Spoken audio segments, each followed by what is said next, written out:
April marks the middle of autumn here in Adelaide, and it was definitely a month of transition in the garden.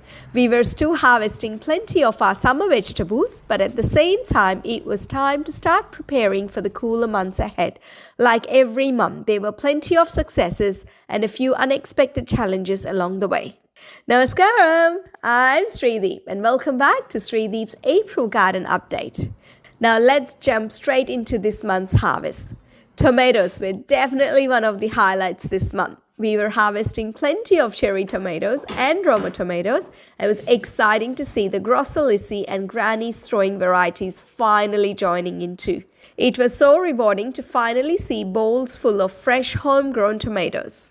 Our chili plants also continued producing beautifully. We picked several batches throughout the month, and some days there were more chilies than we could possibly use fresh. So the excess went into the freezer. For a family of 4, I honestly think 1 kilo of hot chilies might last us until next summer. Now we also harvested plenty of Tindora.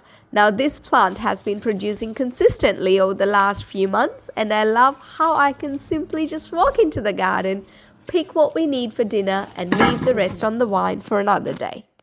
Now the ash gourd plants. These are still producing nicely, and we harvested a few more this month. One of the things I love about ash gourds is how well they store.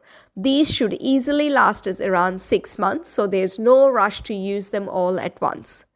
Now I have to say the star of the month was definitely the edamame. If you have never tried them before, they're simply young soybeans harvested while they're still green.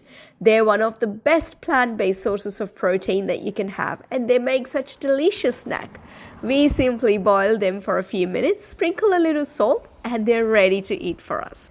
Now, the okra plants were still producing well, but life has been incredibly busy lately, and I haven't had a chance to get out into the garden every day. As a result, quite a few of the pods grew much larger than they should have. Unfortunately, though, once okra gets this big, it becomes very fibrous and isn't really suitable for cooking anymore. So it was a shame to see some of this harvest go to waste.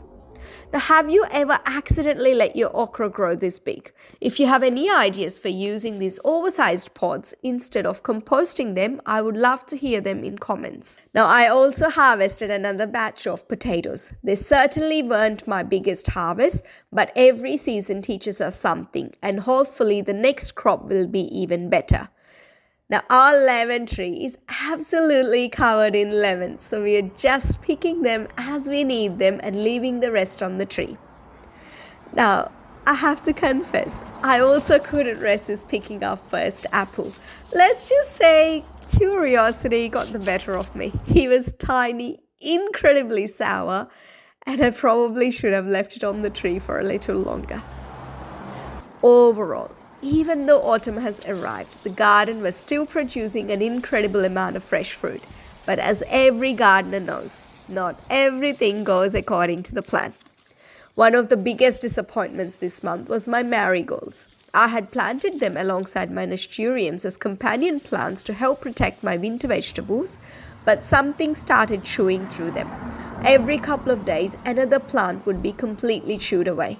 It literally started at one end of the bed and worked its way across until almost every marigold had disappeared.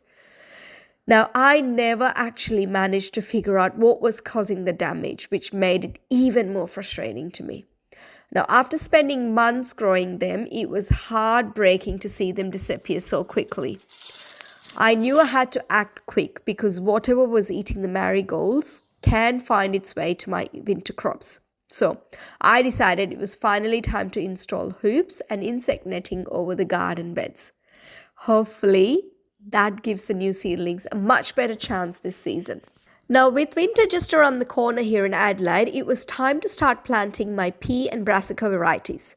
Towards the end of March, I sowed 7 different varieties, including shelling peas, purple peas, sugar snap peas.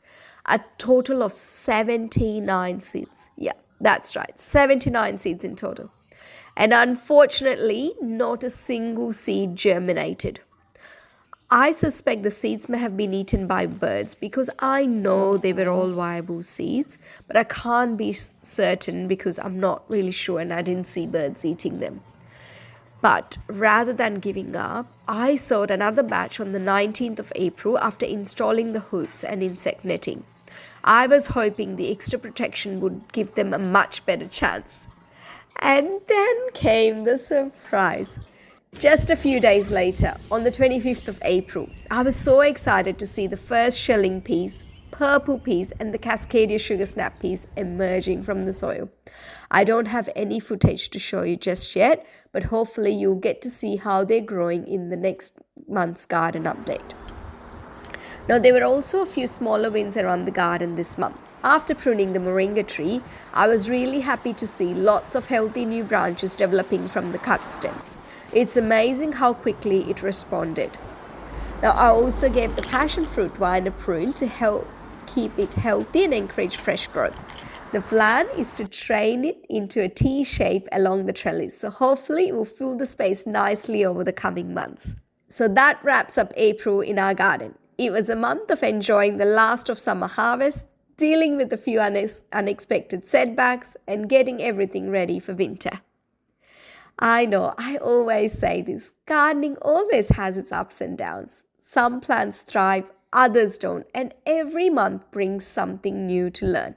That's one of the reasons I enjoy sharing these monthly updates with all of you. Thank you so much for watching. I hope you enjoyed spending another month in the garden with me. If you have enjoyed this video, I would really appreciate if you can give the video a thumbs up and consider subscribing to follow the garden through the seasons. If you have friends and family that enjoy gardening, please feel free to share this video with them as well. I will see you all in the next month's garden update, where hopefully I have lots of young pea plants and plenty of winter vegetables starting to take off. Until then, please keep growing what matters.